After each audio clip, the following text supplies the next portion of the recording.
Welcome to the Bird Cave, where you need two things. You need one of these, and I know a little something about this. Grab your brew, come on in and talk to the fellas. Let's go.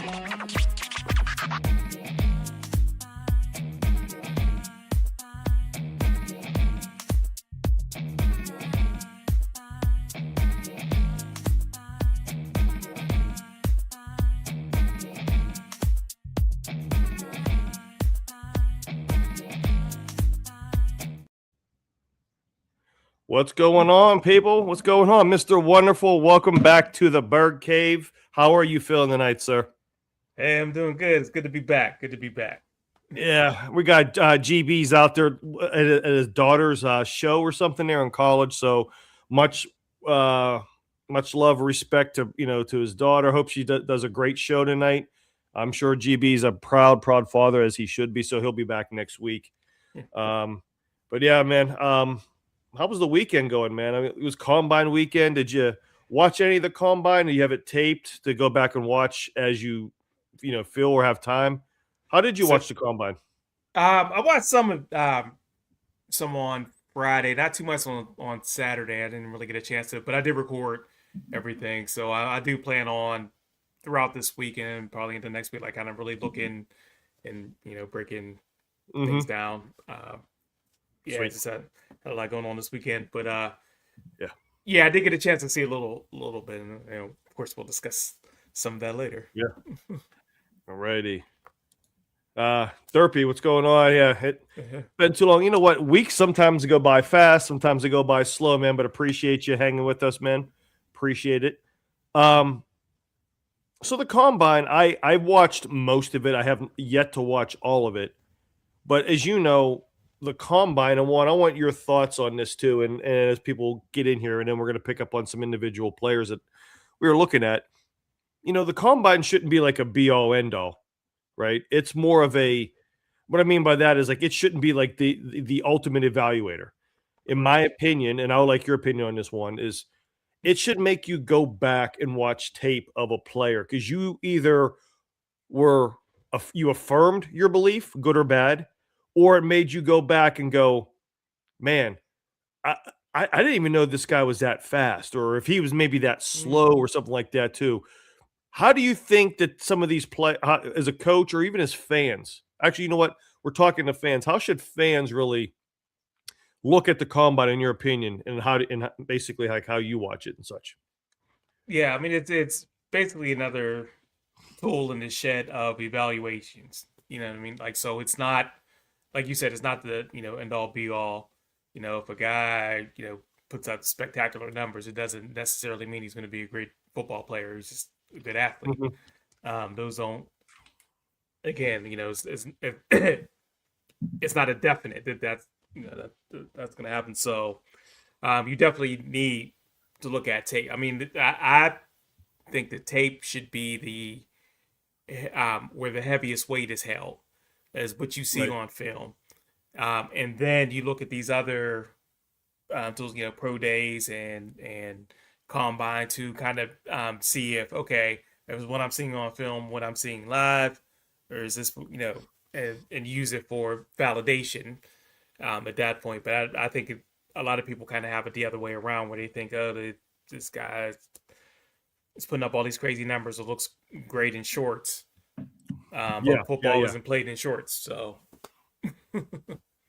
yeah. Exactly. I mean, you hit the nail on the head. It's a evaluator tool, but not the main evaluator. So, and I'm going to start this off at Derpy. You've already posted something. One, I don't know if you heard this, but and I saw this posted not too long ago that Caleb Mhm. Downs has a torn meniscus.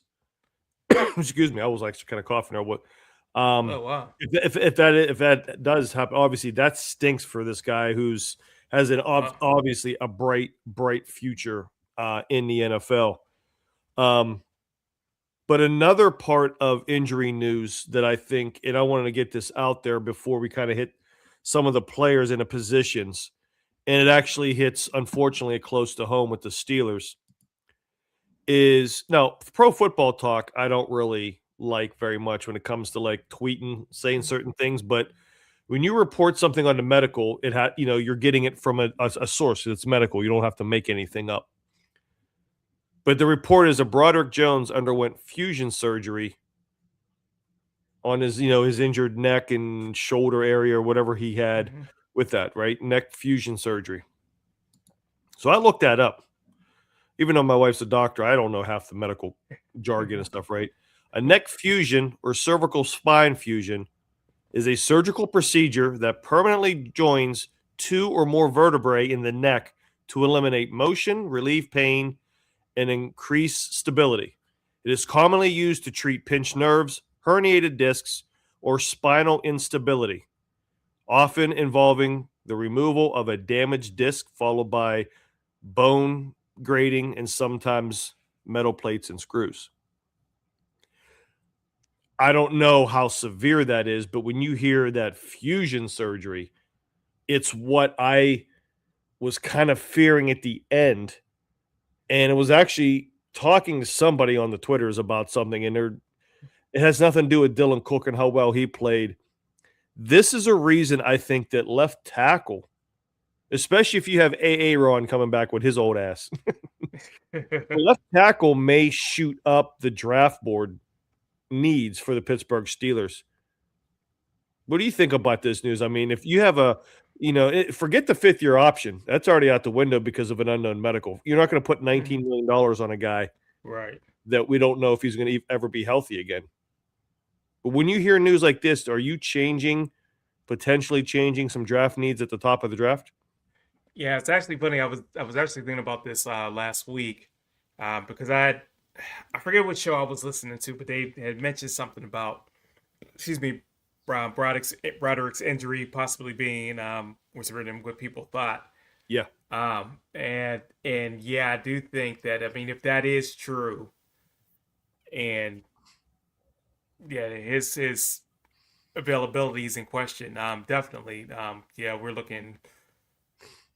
I don't know. We're looking. I wouldn't say first round, but we're looking definitely higher up in the draft, looking for those quality linemen.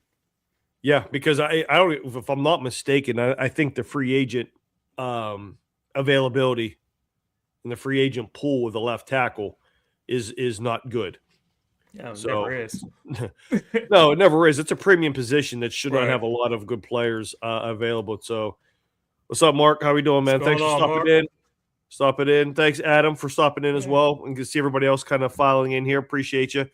Said I hate to deliver that bad news about Broderick Jones, but hopefully it's not more. Obviously, he's working his tail off to get back, but anytime you talk about fusion surgery, that's not a good sign. And let's hope you start looking at maybe 2027 coming back. But by then he would be a free agent, and you never know if he resigns or goes somewhere else. But let's just hope that young man has a long, healthy life, let alone if he can play left tackle again. Exactly. So, as we talked about watching the combine, you want to look at players that kind of jump off the screen. You want to look at their speed. Obviously, everybody loves the 40 times. But then you want to look at, especially the perimeter players, like the defensive backs, receivers, and even running backs. What do their hips look like? Do they go through drills virtually seamless? Can they catch the ball or they fight the ball and things like that, right? There were a couple positions I had my eye on outside before this Broderick Jones news. Looked at the defensive backs because there's some decision to be made, right? I believe Omar Khan said he wants Jalen Ramsey back, so let's assume Ramsey comes back. That's should be your free safety. I don't want to rely him on a corner anymore. I believe Mark said last week, and I actually have not checked. I think he said Eccles is actually under contract next year, and that would be great if he is. If he is, that's wonderful. My thought was I think you could probably get both Asante Samuel and I think you can get James Pierre cheaper, but at least get one of those, if not both those guys back. And then this corner you can look as a supplemental or a depth piece that is a future starter in a year or so.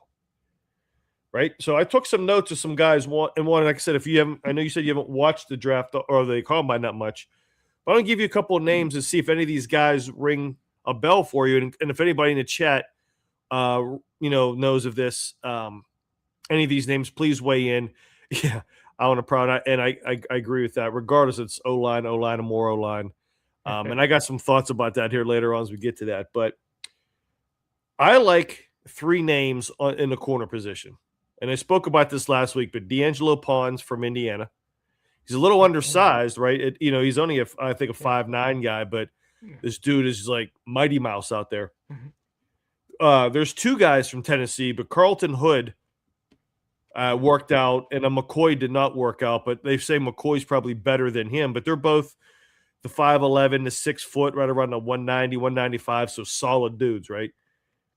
And then you also had, I wrote this down here, Terrell. He played for Clemson. His brother is a corner for the Falcons. AJ Terrell, yeah. Are any of those names that I've mentioned, can you see them with what you know? And listen, you and I watch a lot of ball, but we don't know. We don't do this for a living, so we don't watch all the tape. But any of those names that you think could fit well with the Steelers at the cornerback position, and assuming we got Sante Samuel Jr. and or Pierre back, so to go along with Porter. Right, yeah. I want to say the Hood from Tennessee. I feel like I'm trying to remember it. I've watched some Tennessee games and I remember how solid their defense was solid and secondary in particular. I would say, that of some of the other ones that we've seen or that are there, I think, body type, we want to try to get something because I don't know if we need another Porter. You like another 6'4" guy or 6'3" guy? Yeah. Okay. Yeah. You know what I mean? I think we might want to mix up some body types here so we can match up differently, with different attacks we might see. Yeah. And Keontae Scott, Adam, I think is a good one as well for Miami. He's another guy, more of a slot guy. But again, if you're bringing Sante Samuel or even Pierre, those are outside guys, and a slot guy would be somebody that you would like. But yeah, in a Big Rail's talking about Terrell. I think it's a great fit. One, he's already got the knowledge, in a sense of being in a football family. You know what I mean? And he plays the run very, very well too. So I remember watching him a few times with Clemson. And you know what? I don't know if it was a Mike Tomlin thing or if it's a Steeler thing, but Steelers tend to like, if there's a family pedigree, in the league, Steelers usually like to go for those type of players. Yeah, that very well could have been. I mean, Omar Khan overlapped some of that too. So if that's something that Omar Khan you could be right on that. But you're right. I mean, there was a lot of pedigree there. So these are names I think if they're going to go first round on him, I think that these are guys I think you would have to grab. I think both Tennessee corners go in the first round. Yeah. I believe Pons goes in the first round, though I do think his size may push him down a little bit. And there's a couple other names as well, too, but Keontae Scott, I believe, would be there as well. There was 2 big corners from Washington that I liked. One of them had one of those names that I thought was on the Kyle and Peele skit. I forget him already. But both those guys ran 4.4s, 4.41, 4.45. So that I like that speed. Carlton Hood ran a 4.44. And I saw I wrote his name down here. Toriano Pride from Missouri ran a 4.32. But then I did not like really what he looked like in the drills. And it was funny because he ran that fast, but NFL Network was like, well, he kept getting beat over the top in games. I'm like, well, that's not good. How can you run that fast and get beat over top? One name I want to bring up, and I'm curious if anybody here knows this guy. And this, again, I got to go back and watch tape on this guy. This is somebody, when I watched the drills, I looked at was like, man, Dalen Everett out of Georgia. He's 6'1", 196. Ran a 4.38 and a 4.40. What I also liked about him, and when you watch the drills, is we know corners and DBs are wide receivers who can't catch. But he caught the ball very fluid, right? Whenever they did those deep drills, he high-pointed the ball very well. and he played for Georgia. I mean, you know what I mean? So, and I looked on Draft Buzz and others, and he's right around the 10th to 12th best corner as far as the ratings go. But it's 6'1", 200 pounds, running a 4.4. That makes you go back and go, wait, let me go watch this guy. Does anybody have any other thoughts on him? Or Mr. Wonderful, I don't know if you know who this man is. I think he wore number 3 for Georgia. I can't remember. Because, again, I haven't got to watch any tape on him. But that's a name you might go, And Steers might not even sniff him. I'm just asking. But it's just one guy that I want to go back and watch tape. What say you? Yeah, I mean, with those numbers, I'm not very familiar with them. But, from those numbers, that you're saying, that's intriguing, to say the least. I would like to see the film to see how he is in run support. And that's that'll tell you whether he's a Steeler or not. Yeah. He's out there making business decisions. This ain't the place for that. Correct. Yeah. So, I mean, I'm very curious too, because again, I want to see what he is with the run support. 6'1", 196. I don't know if you're much of a slot guy, but you know what I mean? You might be able to bump other guys. We don't know yet because, again, seems to be pretty athletic. But again, go back and watch some tape. So I'm not sure, but everybody who's watching, go check out Dalen Everett from Georgia. That might be somebody Steers could get. And if he's the 10th best corner, 12th best, that might be a round 3 pick too as well. We'll see. Now the safeties. Okay, yeah. Yeah, here we go. One. He says so. Yeah, he was number 3 at Georgia. He'd say a good point about the tackling. 100% mark. Safeties is an interesting thing. I think that Jaylen Ramsey. Jesus. It's like, whoa, that's a bold statement, my friend. The one Jaylen Warren should be safety. The one time I get water, not a beer, I start screwing stuff up over here, because we also don't know, and we assume he'll be okay, but, with Deshaun Elliott's injury. So, and plus you also need the depth. And I can't remember without looking, who all is coming back next year at the safety position. There were a couple guys that really caught my eye. And by the way, I know on defense, and I didn't know the offense, the defense as a group, every position group was the fastest 40 times as a group in the history of the combine. I mean, if we could pause on this topic, right? I was noticing that too. Like when they were going through the 14, I'm just like, every position everybody seems to be so much more athletic this year. Like they're bigger, stronger, faster. It was like very noticeable this year. Like usually, you get like maybe 1 or 2, 3, 4 freaks there, and it's just like okay. But like here, it was like that was per group. I'm like, whoa. It was insane. Like you had the 40 the 40-yard dash times, and I want to bring this back up at the end of this for a second. 4.56, 4.54, 4.41, 4.42, 4.41. Then you had Lorenzo Styles Jr. with 6 foot, 195 pounds, running a 4.27. Then his brother was like one of the fastest linebackers. I mean, 4.27. You had, I wrote some other ones down. You had another guy, Stukes from Arizona, with a 4.34, but he's 6 foot, 190. I don't think he's going to play much of safety or not, but I don't know how much he fits in the NFL scheme. Yes. In the ass, or if he could be a corner or not. But there are 2 names that caught my eye. And this, by the way, this is outside of actually, you know what? I'll bring this up later because there is one safety I wouldn't mind if he was the first round pick. I don't think he'll be there though. But 2 names again for everybody to go watch: Jalen Kilgore out of South Carolina, 6'1", 210, ran a 4.4 flat. And I hear that he's big and he's physical. Well, he is big and physical. I've seen it. But, as far as he's a ball hawk on defense. So this is what Daniel Jeremiah and others were saying. Again, seeing him in these drills. And he actually did really well because they put the DBs through the gauntlet drill this year too. I mean, if they did it Yeah. last year, I just don't recall, but they did that this year, and he had pretty good hand-eye coordination, being able to catch the ball. So if you're a DB that can catch the ball, obviously you're going to get some turnovers. Hmm. And then one guy, I have absolutely no idea who he was until the draft. VJ Payne. He is a strong safety out of Kansas State. 6'3", 206, and runs a 4.41. And they were really talking about how well this dude can run.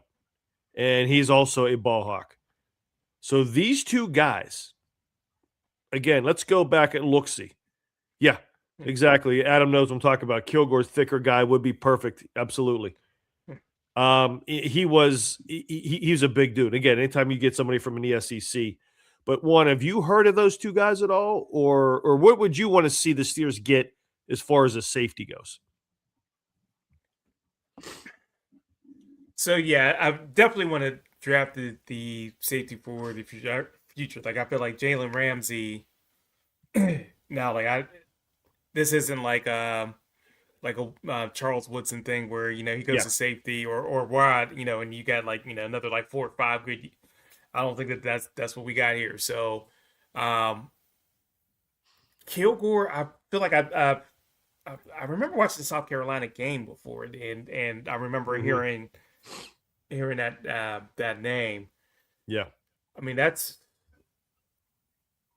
pretty. That's playing the SEC. With that size, I could work with that.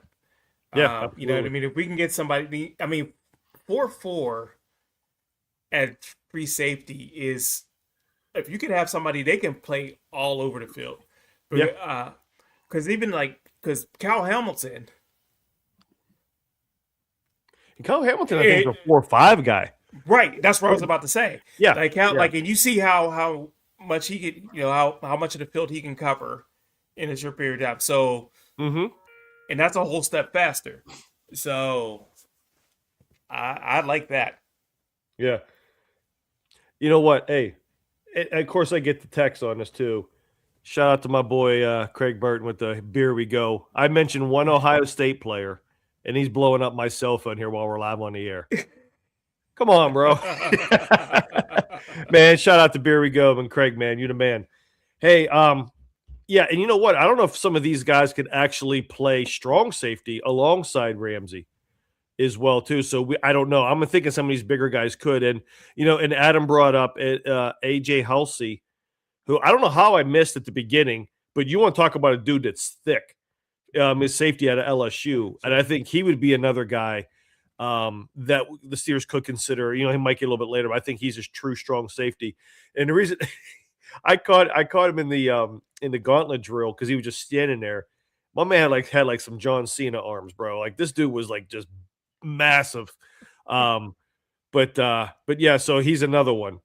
But the guy that I would not mind, and I would love everyone's opinion on this, starting with you, Mr. Wonderful. Dylan Thieneman, or is it Thieneman? The kid out of Oregon. I would not mind if he is the first round pick. To me, this is I'm going to say this lightly because this man is one of one. But when I watched him at Oregon, he was making plays like Troy. Meaning he was doing things seemingly unscripted from the defense. The man was all over the place. He was actually, I think, the dude that had the interception of Aller in overtime too. And he had started out in a linebacker position and buzzed out and did some things. But by the way, he's 6 foot 201 and he ran a 4.35.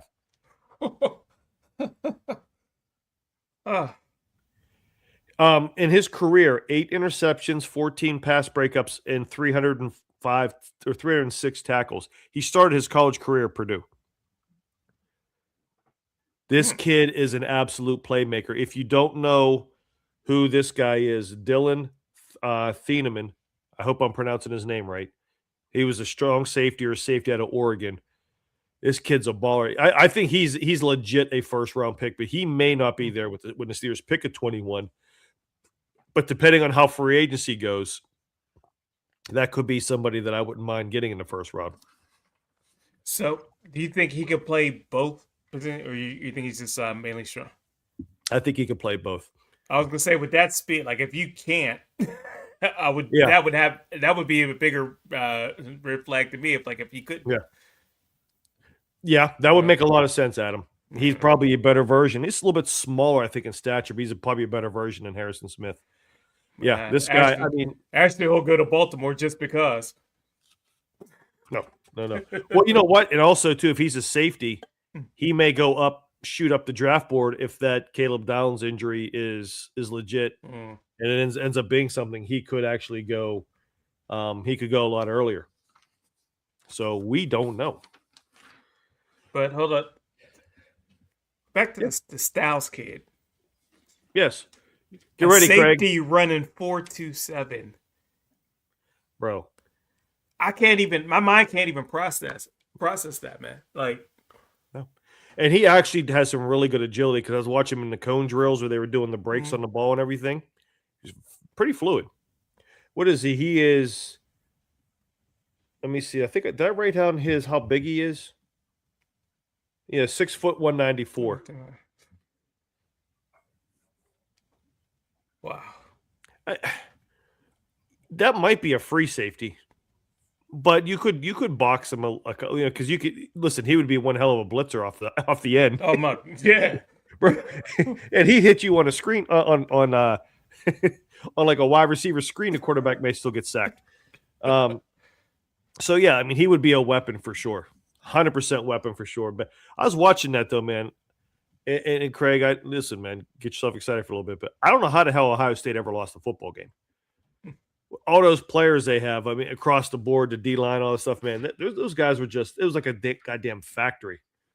So is what it is. Hey, I don't think the Steelers are in the running back market in the draft because I do think obviously Warren's a starter. I do think that well, at least McCarthy said he's high on Caleb Johnson. We'll see. I think maybe they may add a veteran to be like a third guy and go with that backfield. But there are two guys that caught my eye that you know what, I wouldn't mind them being Pittsburgh Steelers. And this is where I want your guys' opinion because I believe everybody knows of these guys. And that would be Sam Miller or Jam Miller. Sorry, my apologies. Jam Miller from Alabama and Randall from Clemson. Main reason for Randall from Clemson, I think I wrote this down. Yeah, he is 6'3", 232 pounds, runs a 4.5. He's a dynamic the Steelers don't have. Jam Miller ran a 4.41. He's more of a compact guy. You know what Jam Miller reminded me of was J.K. Dobbins. Okay. Could you see the Steelers, if they don't do anything with the running back, could they add one of those guys in the in the draft? And I think again, go back and watch some tape here, and we'll talk about these guys more next week. Maybe we'll try to get some tape and show what we're talking about. But one, adding in Adam Randall from Clemson, 6'3", 232, 4.5. Because you're not going to ask him to be the feature.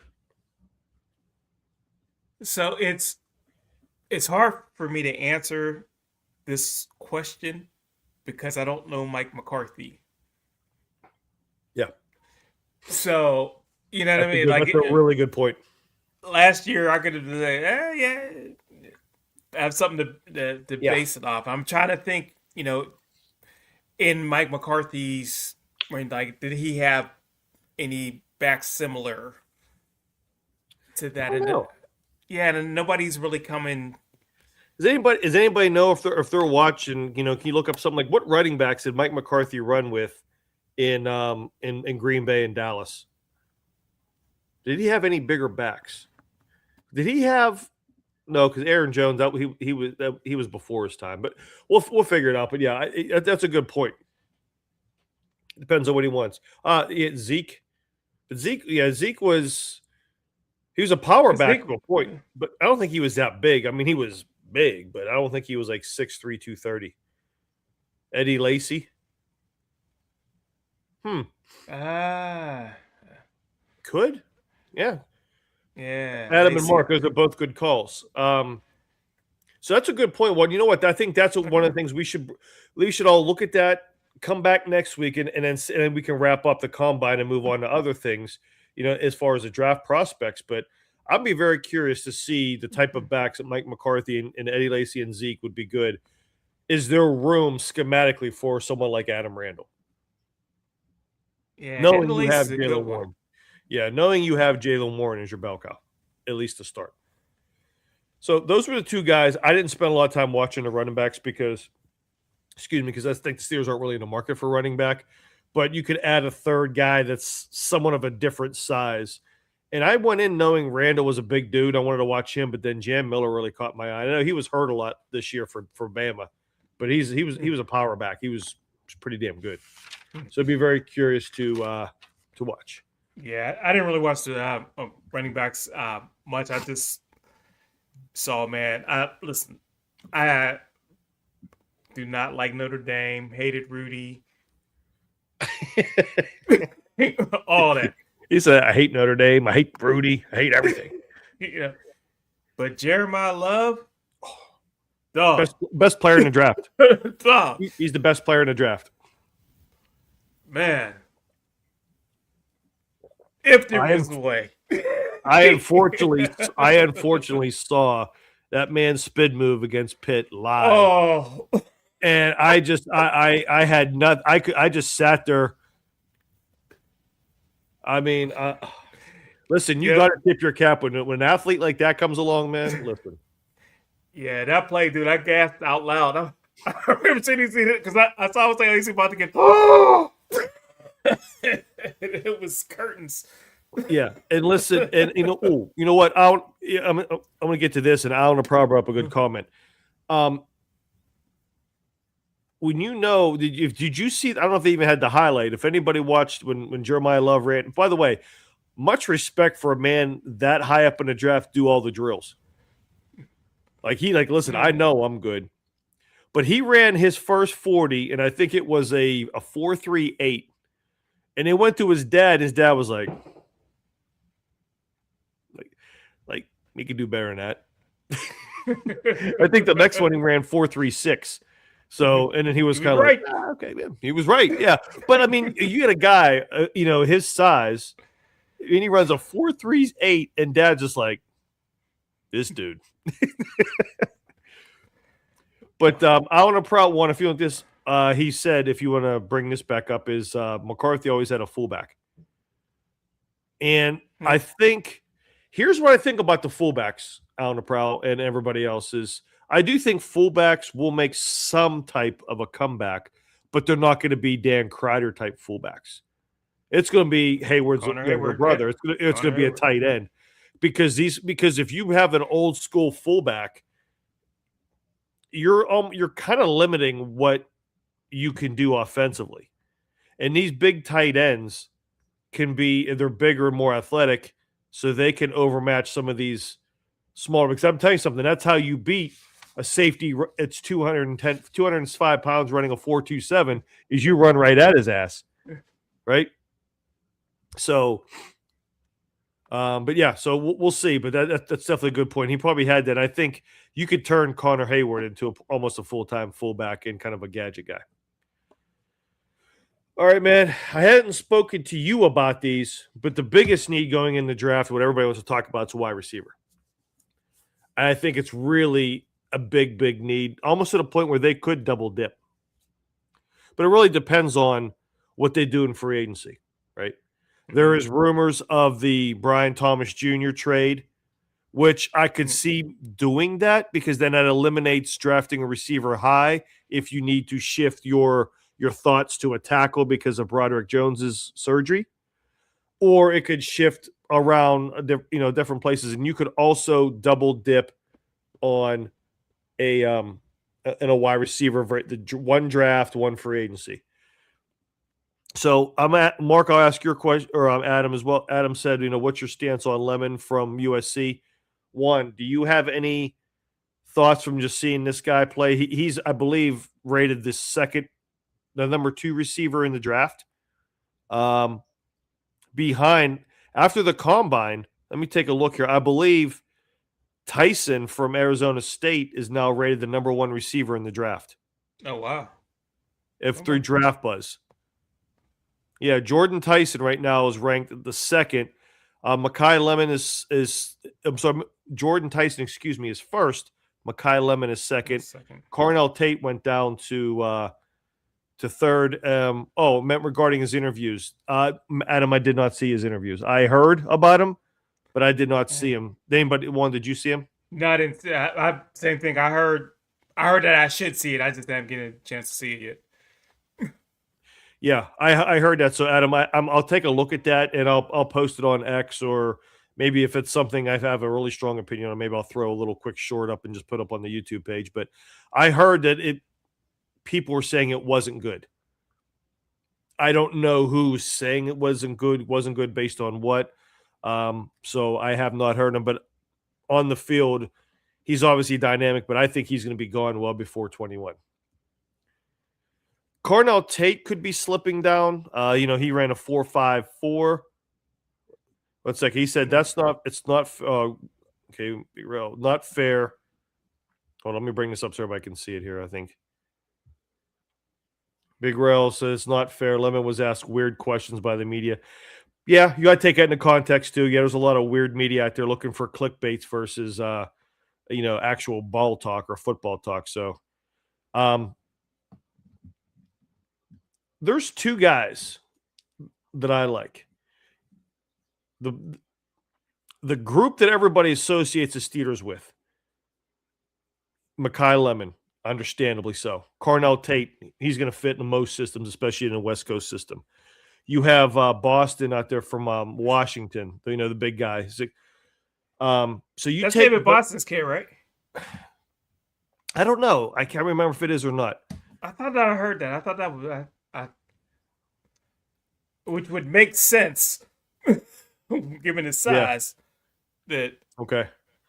Oh, Adam's saying that people. Okay, here I'll bring this up. So people said he was high or drunk. Then some people said that's how he is. I think he might have been nervous. Hopefully, it's the latter of the two. You know what I mean? And I think saying he was high or drunk, if he comes off a different way, maybe just how he delivers, but obviously a lot of nerves too. I've never heard anything character-wise bad about Lemon, so it very well could have been nerves. Mark said that you are correct. So that is David Boston's kid. Okay, so I did not know that before. Now that makes a lot of sense. Yeah. That makes a lot of sense. So the theme of tonight is players that I saw that I would say, you know what, fans, go back and watch some tape on. And I think people don't need to watch a lot of tape on this man, but I think he is driving up his value big time. And somebody already mentioned it in the comments as well, and that's Omar Cooper Jr. from Indiana. Yeah. The more I watch this dude, the more I like. He reminds me of he reminds me of Debo Samuel. He is a Swiss. He is like, you know what? Remember we used to call Jesse James Yakless James? Is it from the tight end? This dude is like direct opposite. This is Mr. Yak. And he is just a dynamic dude with the ball in his hands. He's he's 6 foot, 200 pounds and runs a 4.43. I mean, first off, these athletes today, Jesus Christ. That's what I'm talking about, man. Like, yeah, Adams, Tyson, Cooper, or Lemon would be happy. I would be as well too. And honestly, you know who else I like? On lunch today, I didn't watch him. I'm gonna go back and watch the combine. I can't remember what he did or what he did not do, because a lot of players didn't really do much in the combine. A lot of them are going and doing things in their pro days. Pro day, yeah. And I get it. I think it was only like 5 quarterbacks ran. Everyone's just doing stuff in their pro days. Omar Cooper Jr. shooting up the boards for me. Casey Concepcion from Texas A&M is a dude. And I also did not know he was a really good punt returner. Added value. Yeah. Big Rel said Ted Hurst is a sneaky name. I think he was a his gauntlet was pretty good. He's, I think, a smaller school guy, right, Rail? Ted Hurst is a small school guy. You can put that in the comments. I can't remember if it is or not. A I don't name. remember that name. Well, here's what I wrote down too when I looked this up before we got on. Casey Concepcion has 185 catches for 2,218 yards and 25 TDs in his college career. That's some good production. Yeah, he went to Georgia State. Yeah. Ted Hurst is a Georgia State guy. Okay. I think he's a big dude too, like a 6'4" guy too. So we'll have to, again, that's great. Thanks for bringing that up. Go watch some tape on this man too. One, any thoughts of Omar Cooper Jr. or Casey Concepcion from Texas A&M? Do you see, because again, who's going to go play well with DK? Right? They got to fit with DK. Do you think any of those two guys are good, or is there somebody else you have an eye on from what you recall from the past year? So, Cooper, yeah. I like his versatility. That's always going to be, I guess that's still a whole Tomlin thing, the more you can do. But I think that then that gives us a lot of other options, either, the free agent route with, receivers or whatever. It gives us a little bit more flexibility that way. So whatever's going to put us in the best position personnel wise, I'm going to go with Cooper Jr. Craig, stop it with the Ohio State guys. Jesus Christ. No, Tate would be an awesome fit. Cooper would be great. You're 100% right. I'm messing with you, Craig. Here's a guy, and this is the last one. I don't know if anybody's ever even heard of this guy or known him. His size, his 40, and then his drills caught my eye. And the reason I'm bringing him up, because this guy can be the late round guy, the 4th or 5th round guy, possibly, right? Hence the double dip. If we don't go get a free agent and you get someone like Tate or Cooper or whomever in the 1st round, you could come back and double dip in maybe the 4th or 5th round. It's Caleb Douglas from Texas Tech. 6'3", 206 pounds, ran a 4.4 flat. Okay. I went back and I actually did watch some tape of him today. I looked up his highlight tape, which, is always good or not good, right? And one I like is he also went to the Senior Bowl and participated in the Senior Bowl. Has very good ball skills. He's a little limited on route running, his route tree. He's definitely mainly an outside guy. He remind me like a slightly lesser version of Watson from Green Bay. The guy who was number 9, the fairly young guy. He reminds me of him a little. Watson's a little bit more athletic than him, but he reminds me a little bit of him. And I'm not sure, because DK can be moved around, but I'm not sure he's a good fit with DK. But he's somebody I'm like, that could be a late round ad. But Caleb Downs was, and again, I don't know if anybody knows about him, but again, I think that's something. Go look him up from Texas Tech. But initially, when you're 6'3", 206, and you're a 4.4 flat, you caught my eye. Yeah. Good shit, one. Just like, yeah. Yeah.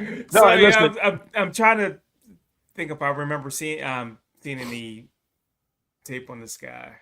It's not. Oh, yeah. You know what? And Big Row brought this up too. I did not realize this too. Trey Lance's little brother, it was in there too. And I'm going to look him up right now. Good call out there, Big Row. I got the receivers open up over here. Let's see. But I did not realize that Trey Lance's younger brother was in here too. Yeah. Bear with me. Oh, Bryce Lance, 6'3", 204. He ran a 4.34. Damn. Also, now I'm looking at this. I remember watching him run, but Deion Burks out of Oklahoma, too. He's a 5'10", 180, 185 guy. The Steelers have a couple of those, but a 4.3 flat. CJ Daniels, 6'2", 202, 4.44. I mean, there's some players here. So they Right. could definitely double dip.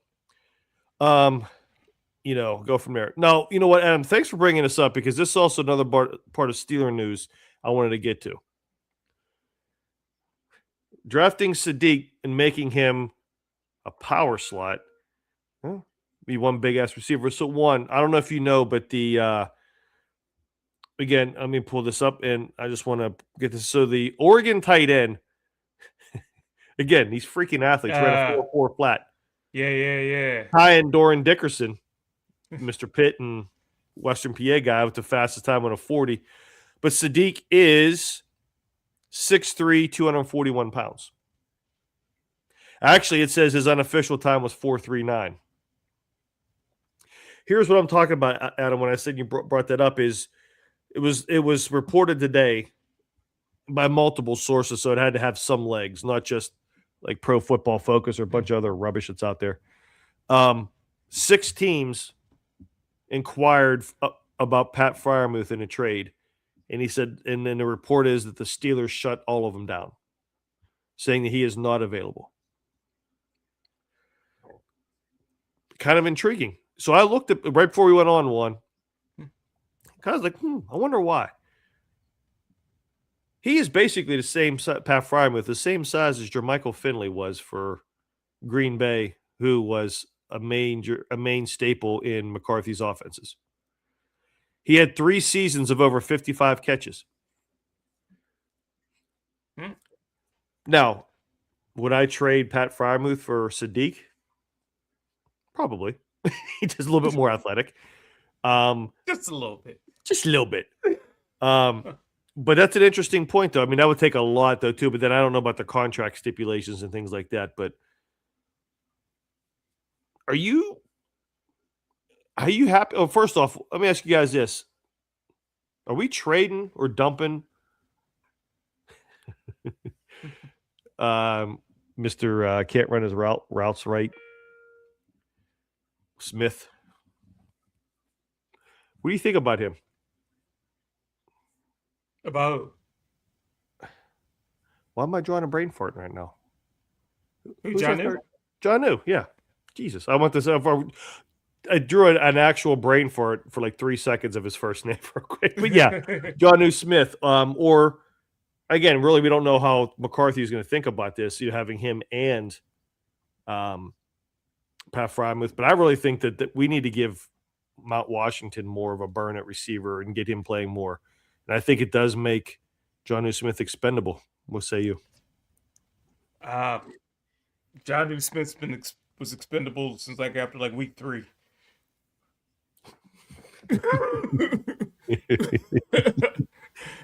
Fair enough. If he's back, I will be very upset. Yeah. I would agree, sir. I would agree. So, again, tight end was there too, but thanks for bringing that up, Adam, because it was one where, I mean, listen, Sadiq's going to make any NFL team better. Dude is an absolute monster. And I really think that they can if they could upgrade that, that'd be great. But reports are that at least with Freiermuth, and I think there was rumblings that they wanted to look at Washington as well, but let's see how he comes back. But yeah, I mean, you could always draft somebody. Yeah, you can always draft another guy too and trade. It'd be interesting. I could see John New maybe being a draft day trade or something because the dead cap is not that bad, and I think you save like $7 million. So we'll see. All right, last draft topic. It's going to be kind of a fun one, and I really want to know what people think about this. And it's always the hot button topic of quarterback. There's a lot of different dynamics in play this year for the Steelers in quarterback with the quarterback position, right? Right now you have Will Howard and Mason Rudolph under contract.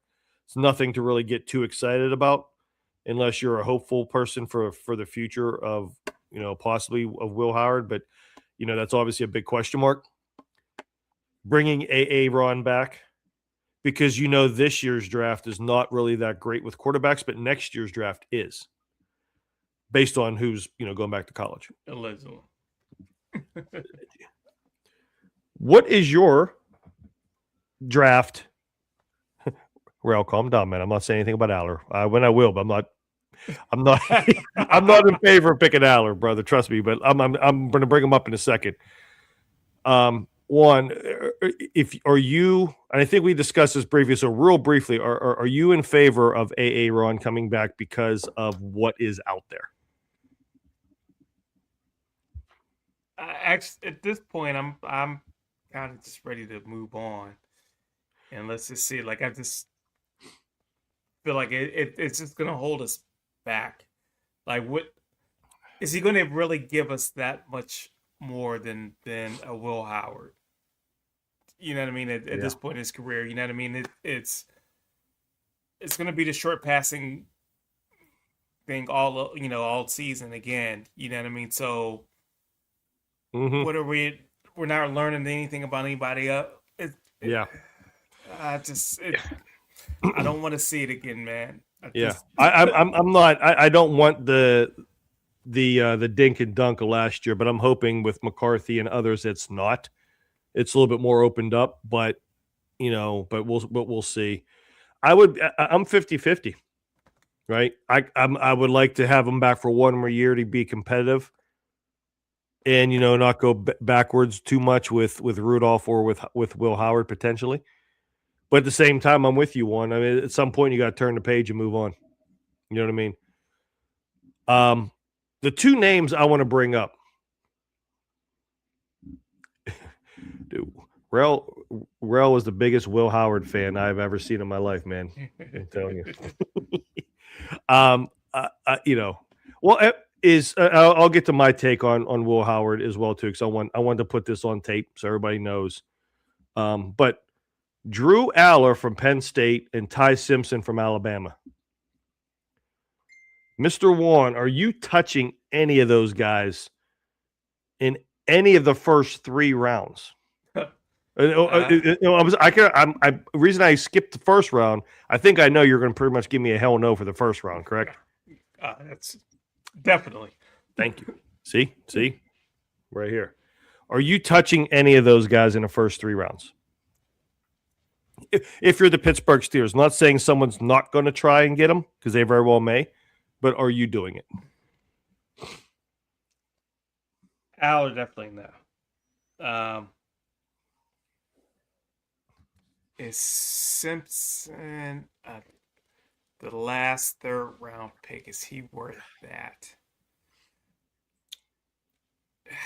I'm leaning the 4th round, man. Yeah. I'm feeling 4th round, man. Feeling 4th round. So to answer your question, nah. I'm not doing the first 3 rounds with either. I'm in agreement with you. So here's the hot takes that have been going around from McShay, who I've trusted in some of his evaluations. Obviously, no one's evaluations are 100% right. They're not 100% right. He has said, and I actually can believe him, that if you go back and look at the first half of the season, that Ty Simpson's tape is better than Mendoza's. If you go back just at the beginning of the season. And I actually concur, because I actually recall telling somebody when we were just hanging around watching ball that I thought Ty Simpson was one of the best quarterbacks in college football. Okay. At that particular time. He was immensely accurate. He was really good, and Mendoza may have still been trying to figure out the system. Well, obviously they both went this way. Mendoza went up, Simpson went down, and things like that nature. But I'm going to put this to bed for anybody, and the media and everybody else is out there. There's like 900 quarterbacks going to the Steelers in the first round, and it's dumb. Here's why I'm staying clear of Ty Simpson until, like you said, the 4th round. He has 523 college football passing attempts in his career. 473 are meaningful, which was this year. The other ones were mop-up duties behind Jalen Milroe. Put that in perspective. Jackson Dart, 1,307 attempts. Caleb Williams, 1,099. Drake May, 952. Jaden Daniels, 1,438. Burrow, 945. Mendoza, 1,008. Even Chambliss, who's going back because he only had 445 in Division One, and Nussmeier, another guy in this draft, 1,032. You know who had giving also? I mean, let me go back up. You know who also had similar passing attempts than Simpson with 393 career college passing attempts? Anthony Richardson. He's not doing too well. He's a top 10 athlete in the league, and I wish him well. But let me tell you something. Anthony Richardson, 393 passing attempts. But you know what that is? That's a project. You can't. I'm not putting a first round grade or a first round pick on somebody who has thrown 473 meaningful passing attempts in college.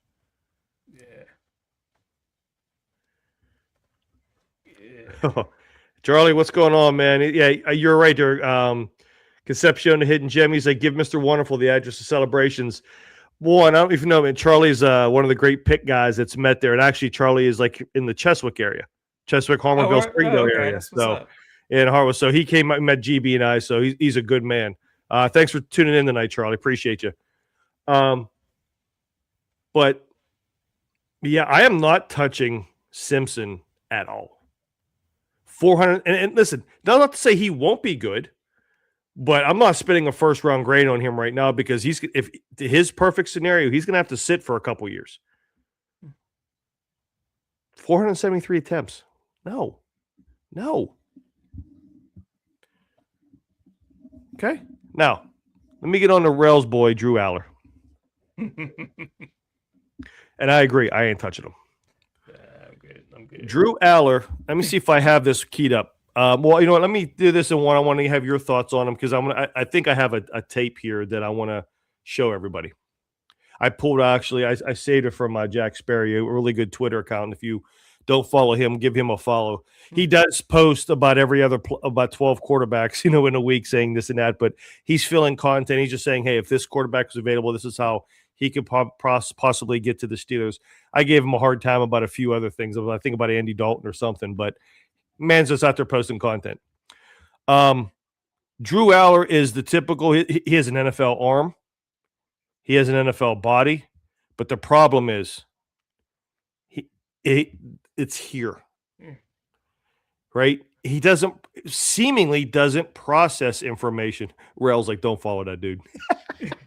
It's his buddy, man. Come on, man. Come on, Rail. He's out there trying to do his thing, man. But listen, I get it, man, because a guy who does post stuff like all over the place. But again, if you just like content, at least he's not too outrageous with his takes. Anyway, but Drew Aller just doesn't process stuff very well. One, from the Penn State games you've watched, am I on point with what Aller is? It just, or what don't you like about him? Yeah, it's just he in the key moments, he just seems like he doesn't deliver. Yeah. You know what I mean? And I think that's the biggest thing. It's he just doesn't deliver and that's what you need from your quarterback, especially at the college level. You know what I mean? Like, you gotta be the man if we want to believe that you have a chance in the NFL. You know what I mean? And if we wishy-washy on you here, what are you going to be when you get in the league? You know what I mean? Mm-hmm. Yeah. And by the way, and Adam had a good point. I do think the Rams would be somebody that probably would take Ty Simpson, because I think Stafford probably plays like 2 more years. Yeah. Or the Jets will take him and he'll be out of the league in 2 minutes. So here we go. So this is a play, and Big Rail, this is actually one that you're probably referencing. This is one thing when I actually posted this to Jack Sperry's, like, I hope you're not trying to give Drew Aller credit here, because he flipped this and showed like an angle for this. But this is an idea of how, well, not an idea, but actually video proof of how, in my opinion, Drew Aller is late. Okay. And I got to give him a shout out too, because he probably looks like he put his own little watermark here too. So got to give him a shout out for using tape that's not his tape, but he posted it on his account.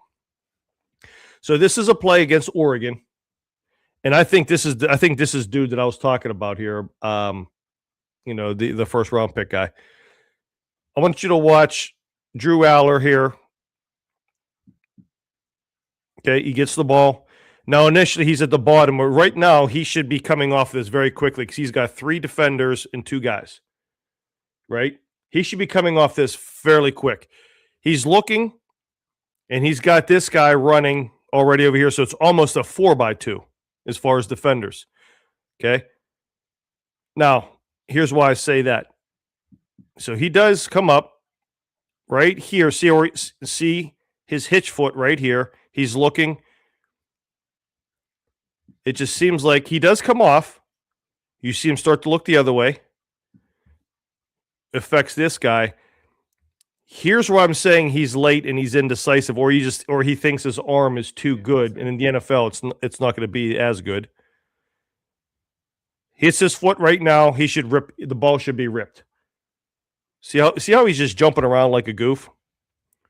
But as soon as that back foot hits, he should be driving the football right now to this guy. Now, what I don't know is this supposed to be a hook or is this supposed to be a dig? I don't know. This is not my playbook. But you're going to see what I'm saying in a minute. So watch Aller at first. Watch how he jumps around, and then throws it.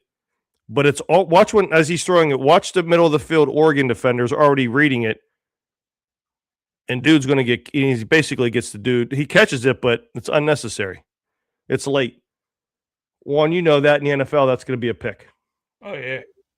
He right now, right here, that ball should be out, or that ball should already be up here, ready to go out. This is the open guy. Or he doesn't process information of my personal opinion, seeing those 2 guys at the bottom, seeing the middle of the field safety there or the linebacker. He should plant, come right off, and then turn around. And he could already start throwing the ball right now and hit the guy right here. And then he might be able to run. You got room to run. Right. This is where that's what gets him in trouble a lot. This is why I don't think he is going to be an NFL quarterback unless somebody, a successful NFL quarterback, unless somebody gets into him and coaches him upright. There are way too many examples of that in college of Drew Aller, and it's going to only get worse in the NFL. That's why I don't like Drew Aller. And by the way, I've seen some of the same local sports media that killed Pitt fans for getting excited for Kenny Pickett getting drafted. And again, listen, Kenny Pickett's going to be a career backup quarterback. There's nothing wrong with that. I don't think Kenny Pickett was worth a first-round pick. Neither is. I was going to say that's what's wrong with that. Is that he right? Was exactly. But those same people that want to criticize people from say Pitt fans for being a homer and getting excited because Kenny Pickett was a number 1 pick or a first-round pick, now want this dude to be a number 1 pick. Stop it. Stop it. So, listen, I don't wish him failures. I don't wish Drew Aller to fail. I just don't see that how he's going to be a top-flight NFL quarterback unless he gets in and just something clicks up here because he's got the physical tools as far as the arm goes to be an NFL quarterback. But as you know, it's up here most of the time. Yeah, nothing personal against the guy. It's just just don't see it. Could you see that? Could you see Aller in one of those big time Steelers Ravens games? Nope. So to review, guys, this has kind of been going over. Appreciate everybody hanging out with us here. We're a little over an hour, but to review, and you guys can go back and watch some of this episode to get these names again. Let me go through my notes. But again, tonight was about these are names that kind of caught our eye in the combine. Let's go back and see let's go back and watch film. And we come back next week and let's compare notes. And as we dive further and further into the draft season. At corner, D'Angelo Pons, although he's kind of a big name, but we want to go back and watch him. Colton Hood from Tennessee. Dalen Everett from Georgia, 6'1", 196-pound corner that ran a 4.4 flat and a 4.38, so maybe say 4.39 right in the middle. He's a name to go watch. Jalen Kilgore VJ Payne at safety, along with Halsey from LSU. Safety's to go watch. And we did talk about Dylan Thiedemann, who's the Oregon guy. Would love to see him in the first round, but I just don't think he's getting to the Steelers. Lorenzo Styles is still fast. 4.27. Do we want somebody like Adam Randall, the 6'3", 232-pound back from Clemson? Jam Miller, running back from Alabama. Is running back even an option? Right? Because we got it's really how you feel about Caleb Johnson, right? We are definitely not looking at quarterbacks in the first round. By the way, did you see Taylor Green from Arkansas? 6'5", 227, ran a 4.37. The quarterback from Arkansas.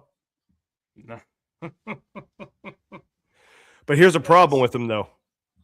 Those drills where they show the quarterback arm strength and how they throw the deep ball. Yeah. I think he threw 3 of them out of bounds. Come on, dude. Wide receiver, unfortunately. Yeah. So quarterbacks are not there, and wide receivers to keep an eye on. Omar Cooper Jr., I think, would be a good first-round target, but Caleb Douglas from Texas Tech, Casey Concepcion, I believe, from Texas A&M could be a first-round pick. And then we'll see. We do want to go back and watch Malachi Lemon's interview, and I want to put some context into it and see what's going on with there. But anybody that I missed or wrap up the thoughts about the combine, and I got one more little fun name I wanted to talk about. No, I think you got everybody. Yep. Okay. Awesome. Locals. University of Pittsburgh people. Spoke about this last night on JJ's show, and I want to bring this up again for everybody because I think this man's going to be an absolute stud in the NFL. And that's Kyle Lewis. I could see him going in the second or third round. Here's why I say that. He's going to be a hybrid guy, right? Lewis at 6'1" or 6'1" or 6 foot, like 3/8 or whatever that is, 220 pounds, ran a 4.53. But at 220 pounds, is he really a linebacker? He was at Pitt. But could he be a strong safety? Okay, take Lorenzo Styles' unique ass out of here with his 4.27. But you got 4.58, 4.56, 4.54, 4.42, 4.55, 4.47 with guys that are 6'1", 210. Like you said, 6 foot 190, 6 foot 201. Kyle Lewis is 220 and solid. Do you see when you play linebacker in college like that much, do you see a pretty natural transition? Again, a lot of it's schematic based, right? Do you see a transition to a strong safety? Yeah, definitely. Yeah, you can definitely see that. I mean, because really, I mean, if you think about it, like the way the strong safety can play, especially when they're in the box, it's almost like it's a 4-4 defense like we played in high school. You know what I mean? It's like a extra outside linebacker. Like they're playing that anyway. So I would say that we can definitely make that that transition. Yeah, I would agree. It might be a little weird, playing maybe like too deep every once in a while. You know what I mean? That'll but it'll come after. Yeah, and I think he's going to be an advantageous matchup guy on defense too, right? Yeah. He can take some slot guys, or he could even obviously lock up a tight end. And that brings me to one last one. And Big Raw, I think that was a good thought. Have him sit behind Elliott for a year. I think Elliott has 2 more years because he signed that extension. But Lewis I'm sure he could play some special teams. Definitely be a sub package guy. There's no doubt. But he would be very interesting for the Steelers. But we'll see. Where he goes. One guy that didn't do anything from Pitt in the combine, I was really disappointed, was Desmond Reed. Desmond Reed is a Darren Sproles type of a player. where he's going to add a lot. He might add the most. He might actually have more of an immediate impact than, say, Kyle Lewis, because Kyle Lewis might be at least a start. Could be a sub package guy and a special teams guy, but I think he's going to be a future star in the NFL. But Des Reed, because he could do the return game, he could be like that third down back, slot receiver. He's kind of like a Swiss Army knife. Again, I know a lot of guys want to do and work out on their pro day, but I was kind of disappointed that Des Reed didn't work out. But one, where do you see Des Reed fitting in? A guy that's 5'7", about 180 pounds or whatever he is. I forget his exact measurables, but fitting in the NFL. See, it's definitely hard for that body type, because you put him out there, for especially like passing downs. But if he's out there, everybody knows he's going out in a pattern, so then you start blitzing, and things usually end up becoming a little bit maybe too predictable. But I guess for him, I think what he would have to show is that even if we are predictable, my talent can rise above that, and it's what makes it worth it. So yeah.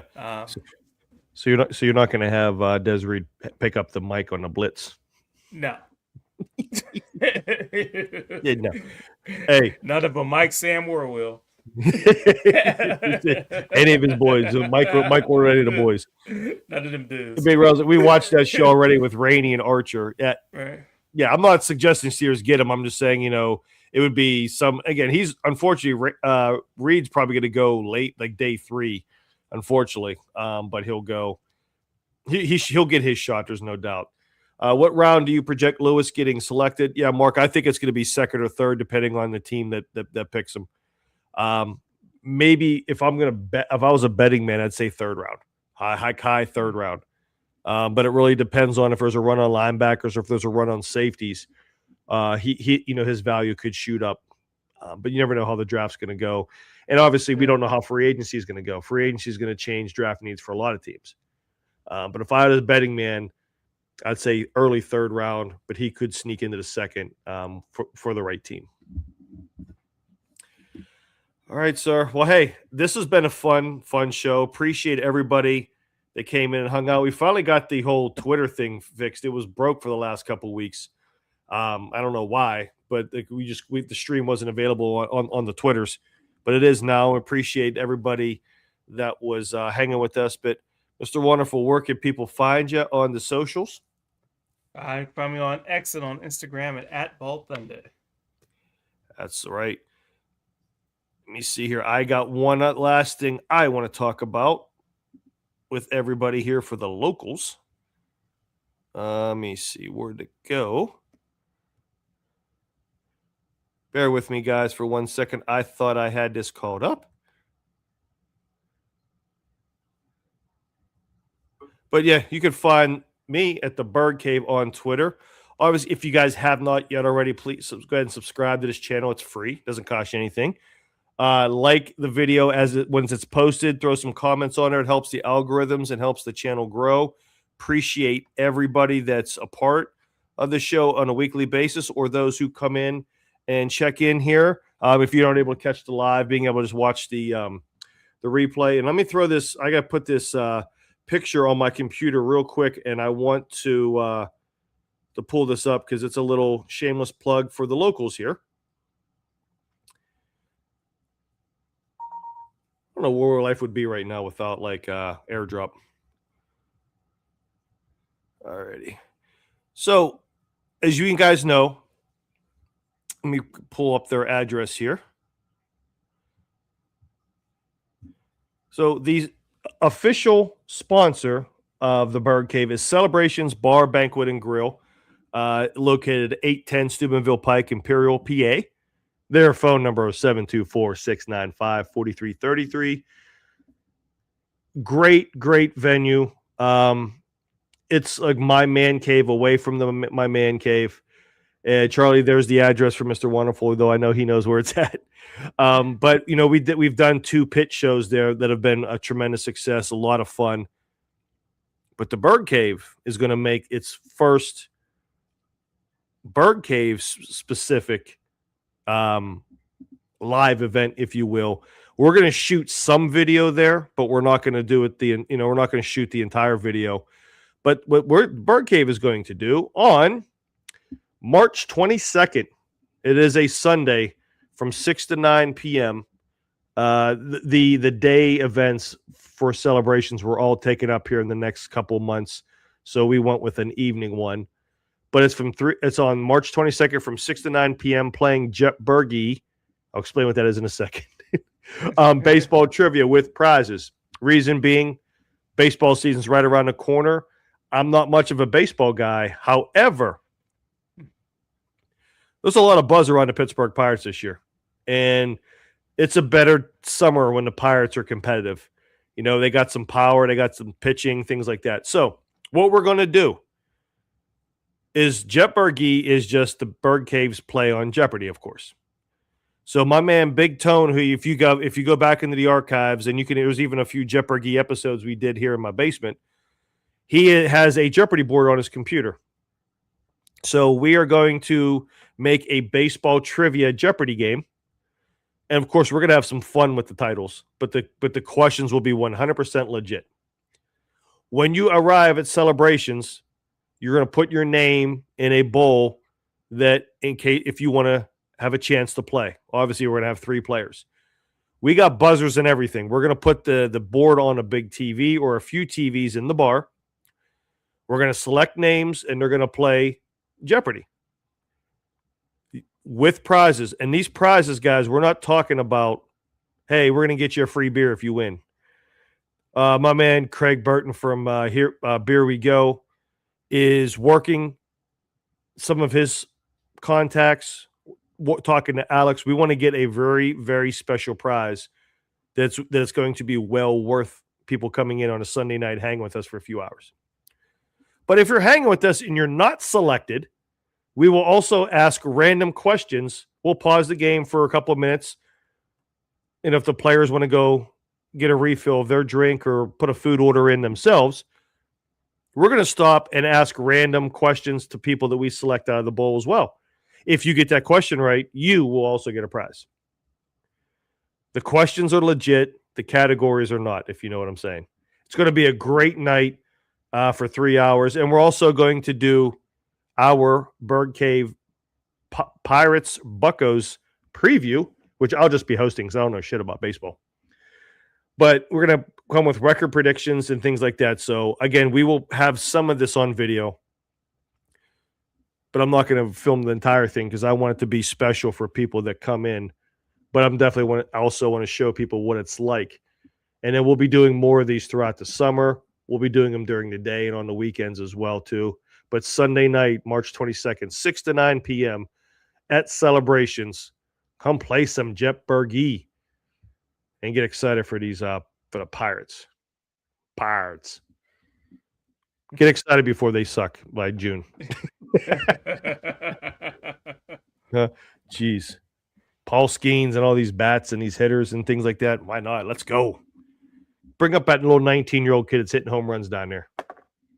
Bring him up. So, gentlemen, I appreciate you hanging out with us. Everybody, appreciate it that hung out with us in the draft. We will see everybody back here next Monday night live on the Twitters and the YouTube. So until the next time, take care, everybody. See you next week.